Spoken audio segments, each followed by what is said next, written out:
Radio କୋରାପୁଟର ସମସ୍ତ ଶ୍ରୋତାଙ୍କୁ ବନ୍ଦେ ମାତରମ୍।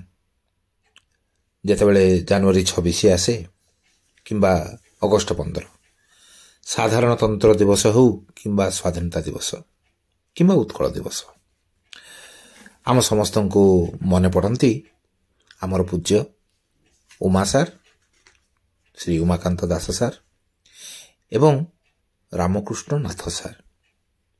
ବିଶେଷ କରି ମୁଁ, ବାଳକୃଷ୍ଣ, ରାଜେନ୍ଦ୍ର ମହାପାତ୍ର ଏବଂ ଶରତ ତୁରୁକ ତାଙ୍କୁ ବହୁତ ମନେ ପକାଉ, କାରଣ ତାଙ୍କରି ରଚିତ 2 ଗୀତ ଏବଂ ବିଶେଷ କରି ଆମେ ମନେ ପକାଉ ସୁଗୁଣାକର ପାତ୍ର ସାର୍ଙ୍କୁ ବି। ତାଙ୍କ ରଚିତ ଗୀତକୁ ସଙ୍ଗୀତ ଦିଅନ୍ତି ସୁଗୁଣାକର ପାତ୍ର ସାର୍ ଏବଂ ଆମେ ସେତେବେଳେ 7ମ ଶ୍ରେଣୀରେ ପଢ଼ୁଥିଲୁ। ଏ ହେଉଛି 1977 ମସିହାର କଥା ଏବଂ ଆମେ ସମସ୍ତେ ଯାଇ ଜୟପୁରର ଆକାଶବାଣୀ କେନ୍ଦ୍ରରେ ଏଇ 2 ଗୀତ ଆମେ ଗାଇଥିଲୁ। ଆଜି ବି ମନେ ପଡ଼େ, ଆମେ ସେତେବେଳେ କୁନି କୁନି ପିଲା ଥିଲୁ, ବର୍ତ୍ତମାନ 58 ବର୍ଷ 60 ବର୍ଷର ପିଲା ହୋଇଗଲୁଣି। ତଥାପି ସେଇ ଦିନ ଗୁଡ଼ିକ ମନେ ଅଛି ଏବଂ ସେଇ ଗୀତ ଗୁଡ଼ିକ ବର୍ତ୍ତମାନ ମଧ୍ୟ ଯେତେବେଳେ ଗାଉ ସେତେବେଳେ ଆମ ଦେହ ପୁଲକିତ ହୋଇ ଉଠେ ଏବଂ ଏହି ସାର୍ମାନଙ୍କ ପ୍ରତି କୃତଜ୍ଞତାରେ ହୃଦୟ ଭରି ଉଠେ। ନାଥ ସାର୍ ଏବଂ ଉମା ସାର୍ ଇହଲୀଳା ସମ୍ବରଣ କରିସାରିଛନ୍ତି। ପାତ୍ର ସାର୍ ବର୍ତ୍ତମାନ ବାଙ୍ଗାଲୋରରେ ଅଛନ୍ତି। ସମସ୍ତଙ୍କ ପାଖରେ ଆମେ କୃତଜ୍ଞତା ଜଣାଇ ଆଜି ଆମେ ରାଜମଣ୍ଡିରେ ବାଳକୃଷ୍ଣଙ୍କ ଘରେ ତାଙ୍କୁ ମନେ ପକାଉଛୁ ଏବଂ ସେଇ ଦିନଗୁଡ଼ିକୁ ମନେ ପକାଉଛୁ ଏବଂ ମନେ ପକାଉଥିବା ବେଳେ ଆମେ ତାଙ୍କରି ସେଇ 2ଟି ଗୀତକୁ ଗାଇବାକୁ ପ୍ରଚେଷ୍ଟା କରୁଛୁ। ବାଳକୃଷ୍ଣ ଭାଇଙ୍କୁ ଅନୁରୋଧ କରିଥିଲି ସେ ତାଙ୍କରି ଏଇ 2ଟି ଅମର ଗୀତ, ଯାହାକି ଉମା ସାର୍ ଲେଖିଥିଲେ ତୁହିମା ଉତ୍କଳ ଶସ୍ୟ ଶ୍ୟାମଳା ଏବଂ ନାଥ ସାର୍ ଲେଖିଥିଲେ ଜୟମା ଭାରତ ଜନନୀ। ତେବେ ଏଇ 2ଟି ଗୀତକୁ ଆମେ ଆଜି ଗାଇବାକୁ ଚେଷ୍ଟା କରିବା ଏବଂ ଏଇ ଗାଇବା ମାଧ୍ୟମରେ ଆମେ ସେଇ ଅମରାତ୍ମା ଗୁଡ଼ିକ ପାଖରେ ଶ୍ରଦ୍ଧାଞ୍ଜଳି ଜ୍ଞାପନ କରିବା। ତେବେ ବାଳକୃଷ୍ଣ ଭାଇ, ନିଶ୍ଚିତ ଭାବରେ ଆମେ ପ୍ରଥମରେ ଗୀତଟିଏ ଗାଇବା ଯେଉଁଟାକି ଉମା ସାର୍, ଶ୍ରୀ ଉମାକାନ୍ତ ଦାସ ସାର୍ ଲେଖିଥିଲେ। ବଡ଼ ସୁନ୍ଦର ଗୀତଟିଏ, ଉତ୍କଳର ବନ୍ଦନା, ଇଏ ତୁହିମା ଉତ୍କଳ ଶସ୍ୟ ଶ୍ୟାମଳା। ତାକୁ ଗାଇବା ଟିକେ। ବାଲା ଭାଇ, ଆରମ୍ଭ କରିବା। ହଉ, ଧନ୍ୟବାଦ। ତୁହିମା ଉତ୍କଳ ଶସ୍ୟ ଶ୍ୟାମଳା ଗିରି କାନନରେ ଶୋଭିତ, ସାଗର ଲହରୀ ଛୁଏ ତ ଚରଣେ ଚାରୁ ଅଳଙ୍କାରେ ମଣ୍ଡିତ। ତୁହିମା ଉତ୍କଳ ଶସ୍ୟ ଶ୍ୟାମଳା ଗିରି କାନନରେ ଶୋଭିତ, ସାଗର ଲହରୀ ଛୁଏ ତ ଚରଣେ ଚାରୁ ଅଳଙ୍କାରେ ମଣ୍ଡିତ। ଏ ଦେଶର ବୁକେ ଝର ଝର ଝରେ, କେତେ ଯେ ନିର୍ଝର ନଦ ନଦୀ। କଳ କଳ ନାଦେ ମୁରୁଛ ନା ତୋଳେ, ଅତୀତର ଗାଥା କହି କହି। ଏ ଦେଶର ବୁକେ ଝର ଝର ଝରେ, କେତେ ଯେ ନିର୍ଝର ନଦ ନଦୀ। କଳ କଳ ନାଦେ ମୁରୁଛ ନା ତୋଳେ, ଅତୀତର ଗାଥା କହି କହି। ଆମ ସ୍ମୃତି ପଟେ ନିନାଦିତ ସଦା, ଆମ ସ୍ମୃତି ପଟେ ନିନାଦିତ ସଦା, ମନ ପ୍ରାଣ ବିମୋହିତ।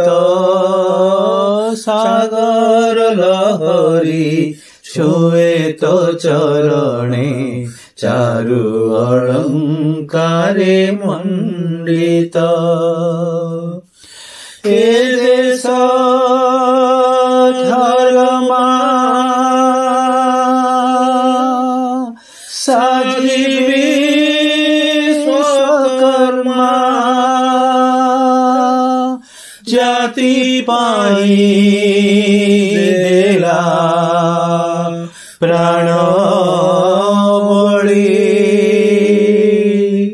କଳାର ମହିମା ଶିଳ୍ପୀର ଗାରିମା ରଖିଏ ସଂସାରୁ ଗଲା ଚଳି ଭଗ୍ନ କୋଣାର୍କ ଗାଏ ତା କୀର୍ତ୍ତି ମନ ପ୍ରାଣ ବିମୋହିତ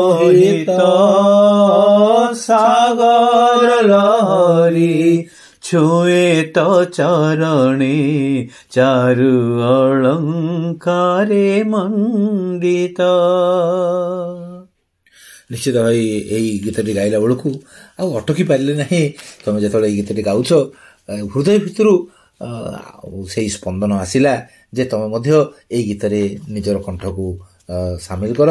ଏହି ସମୟରେ ଆମେ ନିଶ୍ଚିତ ଭାବରେ ଆମର ଅତି ପ୍ରିୟର ବନ୍ଧୁ ରାଜେନ୍ଦ୍ର ମହାପାତ୍ର ଏବଂ ଶରତ ତୁରୁଙ୍କୁ ମିସ୍ କରୁଛେ, କାରଣ ସେ ବି କଣ୍ଠ ଦେଇଥିଲେ ଏଇ ଗୀତଟି ଗାଇଲା ବେଳକୁ। ତେଣୁ ତାଙ୍କୁ ମଧ୍ୟ ଆମେ ଧନ୍ୟବାଦ ଜଣାଉଛୁ, କୃତଜ୍ଞତା ଜଣାଉଛୁ ଯେ ସେମାନେ ସମସ୍ତେ ଆମେ ମିଶି ଏଇ ଗୀତଟିକୁ ଗାଇଥିଲୁ। ଆଉ ଗୋଟିଏ ଗୀତ ଯାହାକି ବର୍ତ୍ତମାନ ମଧ୍ୟ ଗାଇଲେ ଲୋମ ଟାଙ୍କୁରି ଉଠେ, ରକ୍ତର ଧମନୀ ଉଜ୍ଜଳ ହୋଇ ଉଠେ, ପ୍ରଖର ହୋଇ ଉଠେ। ସେଇ ଗୀତଟିକୁ ରଚନା କରିଛନ୍ତି ଶ୍ରୀ ରାମକୃଷ୍ଣ ନାଥ ସାର୍, ଆମ ଯାହାକୁ ଅତି ପ୍ରିୟରେ ନାଥ ସାର୍ ବୋଲି ଡାକିଥାଉ। ସେ ଏଇ ଗୀତଟି ଲେଖିଛନ୍ତି ଏବଂ ସଙ୍ଗୀତ ଦେଇଛନ୍ତି ଆଉ କେହି ନୁହନ୍ତି ଆମର ସୁଗୁଣାକର ପାତ୍ର ସାର୍। ତେବେ ଏଇ ଗୀତଟିକୁ ଶୁଣିବା, ଯେଉଁ ଗୀତଟି ହେଉଛି ଜୟ ମା ଭାରତ ଜନନୀ। ତେବେ ବାଲା ଭାଇ ଆରମ୍ଭ କରିବା। ତେବେ ଜୟ ମା ଭାରତ ଜନନୀ, ଜୟ ମା ଭାରତ ଜନନୀ, তো কোলে জনমি গাও মধু কণ্ঠে, তো কোলে জনমি গাও মধু কণ্ঠে, তোরি মহিমা তো বাণী, তোরি মহিমা তো বাণী, জয় মা ভারত জননী, জয় মা ভারত জননী।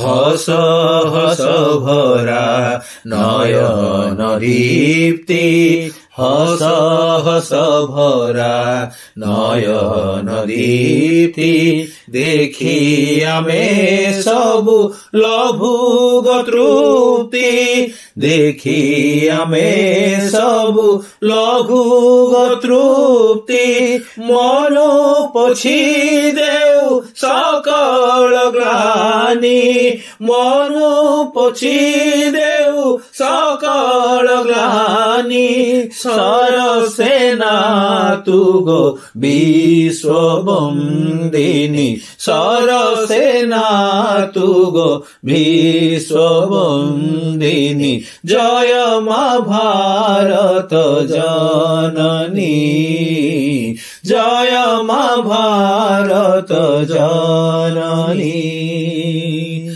গৌরব গাথা শান্তি মৈত্রী পড়ুগো সবুরি কানে, গৌরব গাথা শান্তি মৈত্রী পড়ুগো সবুরি কানে, হিংসা দ্বেষ তেজি সর্বের ভাই মনন বলা রণে, হিংসা দ্বেষ তেজি সর্বের ভাই মনন বলা রণে, সৃষ্টির মহিমা স্রষ্টার গারিমা তো মঙ্গল রাগিনী, সৃষ্টির মহিমা স্রষ্টার গারিমা তো মঙ্গল রাগিনী।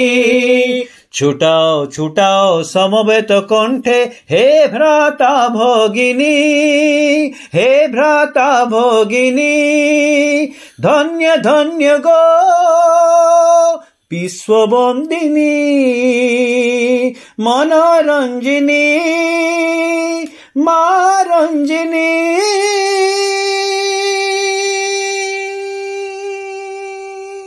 জয় মা ভারত জননী, জয় ମା ଭାରତ ଜନନୀ ତୋ କୋଳେ ଜନମି ଗାଉ ମଧୁ କଣ୍ଠେ ତୋ କୋଳେ ଜନମି ଗାଉ ମଧୁ କଣ୍ଠେ ତୋରି ମହିମା ତୋ ବାଣୀ ତୋରି ମହିମା ତୋ ବାଣୀ জয় মা ভারত জননী জয় মা ভারত জননী।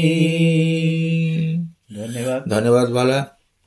ଆମେ ନିଶ୍ଚିତ ଭାବରେ କୃତଜ୍ଞତା ଜ୍ଞାପନ କରିବା ପୁଣି ଥରେ ଉମା ସାରଙ୍କ ନିକଟରେ ଏବଂ ନାଥ ସାରଙ୍କ ନିକଟରେ ଏବଂ ଆମର ଅତି ପ୍ରିୟର ବନ୍ଧୁ ଶରତ ତୁରୁକ ଏବଂ ରାଜେନ୍ଦ୍ର ମହାପାତ୍ରଙ୍କ ପାଖରେ, ଯେଉଁମାନେ କି ଆମ ସହିତ ଏଇ ଗୀତଟିକୁ ଗାଉଥିଲେ ଯେତେବେଳେ ଆମେ ବିଦ୍ୟାଳୟରେ ଥିଲୁ। ଦୀର୍ଘ ଅନେକ ବର୍ଷ ତଳର କଥା, 1977 ମସିହାର କଥା।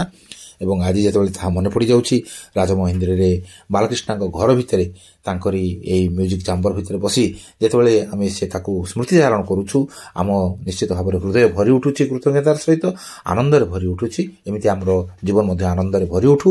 ବର୍ତ୍ତମାନ ସାଧାରଣତନ୍ତ୍ର ଦିବସ ଏବଂ ଅଗଷ୍ଟ 15 ସ୍ୱାଧୀନତା ଦିବସ ଏବଂ ଏପ୍ରିଲ 1 ଉତ୍କଳ ଦିବସ, ଏଭଳି ଦିବସ ଗୁଡ଼ିକରେ ନିଶ୍ଚିତ ଭାବରେ ଯେତେବେଳେ ବି ଆମେ ଶୁଣୁ ଏଇ ଗୀତ ଗୁଡ଼ିକୁ କିମ୍ବା କୌଣସି ଦେଶାତ୍ମବୋଧ ଗୀତ ଗୁଡ଼ିକୁ, ସେତେବେଳେ ଆମର ହୃଦୟ ଆନନ୍ଦରେ ଭରି ଉଠେ। ଆମର ଶିକ୍ଷକମାନଙ୍କୁ ଆମେ ମନେ ପକାଇବା ପାଇଁ, ସୁଗୁଣାକର ପାତ୍ର ସାରଙ୍କୁ ମନେ ପକାଇବା ପାଇଁ, ଉମା ସାରଙ୍କୁ ମନେ ପକାଇବା ପାଇଁ ଆଉ ନାଥ ସାରଙ୍କୁ ମନେ ପକାଇବା ପାଇଁ ବାଧ୍ୟ ହୋଇଥାଉ। ଏମିତି ପ୍ରତ୍ୟେକ କଳାକାର, ପ୍ରତ୍ୟେକ ସଙ୍ଗୀତକାର ନିଶ୍ଚିତ ଭାବରେ ତାଙ୍କର ଶିକ୍ଷକମାନଙ୍କୁ, ତାଙ୍କର ଗୁରୁମାନଙ୍କୁ ଏଇଭଳି ମନେ ପକାଉଥାନ୍ତୁ। ତାଙ୍କରି ଯେଉଁ ଗୀତ ଗୁଡ଼ିକ ଶିଖାଯାଇଛି ସେହି ଗୀତ ଗୁଡ଼ିକୁ ବାରମ୍ବାର ଗାଉଥାନ୍ତୁ, ସମସ୍ତଙ୍କ ପାଖରେ ବାଣ୍ଟୁଥାନ୍ତୁ ଏବଂ ଦୁନିଆ ନିଶ୍ଚିତ ଭାବରେ ଆନନ୍ଦରେ ଭରି ଉଠୁ, ଆନନ୍ଦମୟ ହୋଇ ଉଠୁ।